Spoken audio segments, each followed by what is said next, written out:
নমস্কার বন্ধুরা, আমি শ্রাবন্তী আর আপনাদের সবাইকে জানাই গেন্ডু গার্ডেনে স্বাগত। বন্ধুরা, আজকে টাইটেল আর থাম্বনেল থেকে বুঝতে পেরেছেন যে আজকে আমার ভিডিওর বিষয়বস্তু হচ্ছে আম গাছে গুটি ঝরা রোধ করা। আমাদের এই বছর প্রচুর পরিমাণ আমের যেরকম মুকুল এসছে, সেইভাবে কিন্তু গুটিও প্রচুর সেট হয়েছে। আমাদের কাজ হচ্ছে এখন এই সমস্ত গুটিগুলোকে গাছে ধরিয়ে রাখা, যেন আটার মতন গাছ যেন ধরে রাখতে পারে। আমাদের ছোট ছোট গাছ ম্যাক্সিমাম ফলই হয়তো ঝরে যাবে, কিন্তু এক একটা মুকুলে যদি 4 থেকে 5টা ফলন আমরা দাঁড় করাতে পারি, সেটাই কিন্তু অনেক। সেই সমস্ত কিছু নিয়ে আজকে ভিডিও, যে আমরা কি যত্ন পরিচর্যা নেব, কারণ এই একটা মাস আমাদের কিন্তু খুব সেন্সিটিভ একটা টাইম, যে টাইমের পুরো যত্নের উপর নির্ভর করবে আমাদের গাছ কতটা ফল ধরে রাখতে পারবে। সেই সমস্ত কিছু নিয়ে বলবো যে আমরা স্টেপ বাই স্টেপ কীভাবে যত্ন পরিচর্যা করব, কি কি স্প্রে করব, কি খাবার প্রয়োগ করব, যাতে করে আমাদের প্রচুর পরিমাণ ফল যেন গাছে টিকে থাকতে পারে। বন্ধুরা, পুরো ভিডিওটা দেখবেন, স্কিপ করবেন না। স্কিপ করলে অনেক কিছুই মিস হবে, মিস থেকে ভুল হবে, সমস্ত গুটি কিন্তু ঝরে যাবে। বন্ধুরা, পুরো ভিডিওটা দেখুন, আশা করি আপনাদের উপকারে আসবে।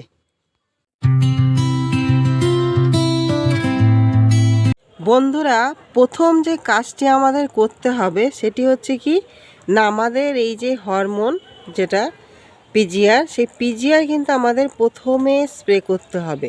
কেন এই পিজিআরের ভূমিকা কিন্তু অনেকটাই আমাদের এই সমস্ত যে গুটিগুলো আছে, এই গুটির এই যে মাঝখানটা, এই জায়গাটা থেকে দেখবেন ফাঁক হয়ে যায়।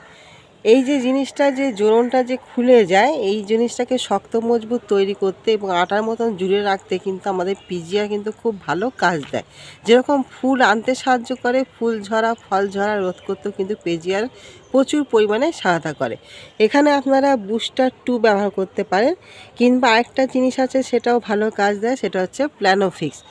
এই জিনিসটা, এই বুস্টার 2 কিংবা প্ল্যানোফিক্স যেটাই আপনাদের কাছে থাকুক না কেন, যদি প্ল্যানোফিক্স থাকে সবথেকে ভালো, আর না হলে বুস্টার 2 আপনারা গাছে কিন্তু প্রথম অবস্থায় কিন্তু প্রয়োগ করতে হবে, যাতে করে আমাদের এই ফলের যে বোঁটাটা, সেই বোঁটাটা যেন শক্ত মজবুত হতে পারে।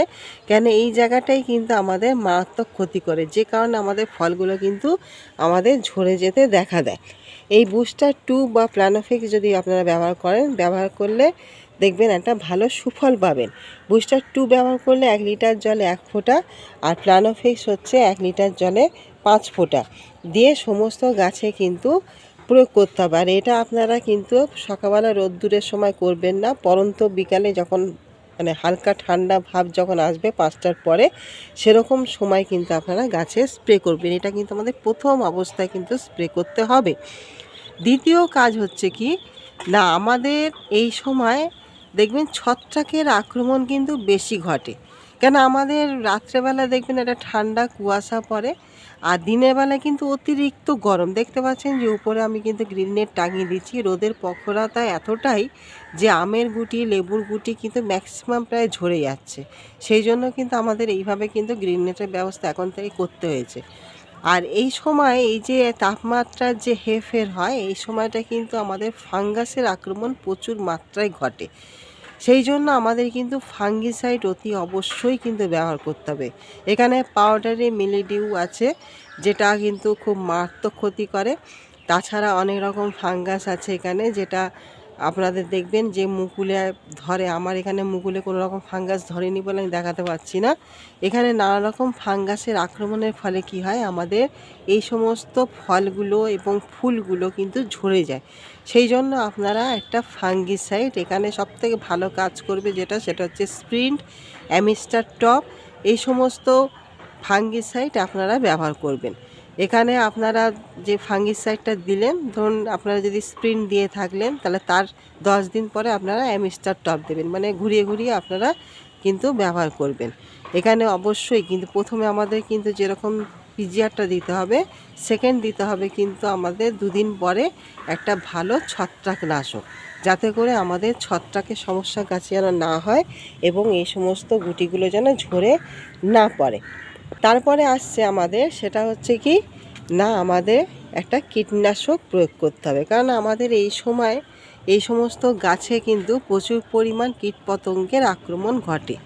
যেরকম আপনাদের হপার পোকা, তারপরে আপনার মিলিবাগ, তার সঙ্গে থিপস, মাইটস, এগুলো কিন্তু প্রচুর পরিমাণে কিন্তু ক্ষতি করে, যা ফুলের মানে ফলের যে বোটা, সেই বোটার রস খেয়ে নিয়ে ফলটাকে কিন্তু আলাদা করে দেয়, ফলে সেখান থেকে কিন্তু ঝরে পড়তে দেখা দেয়। সেই জন্য আপনারা এখানে কিন্তু একটা ভালো মানের কীটনাশক, আপনারা ইমিডাক্লোপিড গ্রুপের কনফিডার ব্যবহার করতে পারেন, উলালা আছে সেটাকেও ব্যবহার করতে পারেন। এগুলো কিন্তু খুব ভালো কাজ দেয়। আর তার সঙ্গে যেটা করতে হবে সেটা হচ্ছে আমাদের মাটিতে কিন্তু খাবার প্রদান করতে হবে, কেন খাবারটা কিন্তু আমাদের এই সময় খুবই দরকার। আমাদের যেহেতু এই যে গুটিগুলো এসেছে, এই যে গুটিগুলো, এই গুটিগুলো কিন্তু আস্তে আস্তে বড় হবে, কেন এদের প্রচুর পরিমাণ কিন্তু এখন পুষ্টির দরকার। আমরা এই সময় কিন্তু গাছে গোড়ায় জৈব মিক্স যে খাবার, একদিন তো আমরা লিকুইড খাবার দিয়ে গেছি, কিন্তু এখন আমাদের দিতে হবে জৈব মিক্স খাবার। সেই মিক্স খাবার কিন্তু আমাদের গাছগুলোতে কিন্তু প্রয়োগ করতে হবে। দেখতে পাচ্ছেন বন্ধুরা যে প্রত্যেকটা গুটি দেখুন প্রচুর বড় হয়ে গেছে। গাছ কিন্তু খুবই ছোট, কিন্তু ফলন ধরেছে প্রচুর পরিমাণে দেখতে পাচ্ছেন বন্ধুরা, ফলন কিন্তু ধরেছে। আমাদের আশা আছে কি, যে সাইজের আমগুলো হয়েছে আশা করি আমগুলো ঝরার কথা না, প্রচুর পরিমাণে কিন্তু ধরেছে গুটি। কিন্তু আমাদের চেষ্টা রাখতে হবে কি, যে গুটিগুলো যেন টিকিয়ে রাখতে পারি।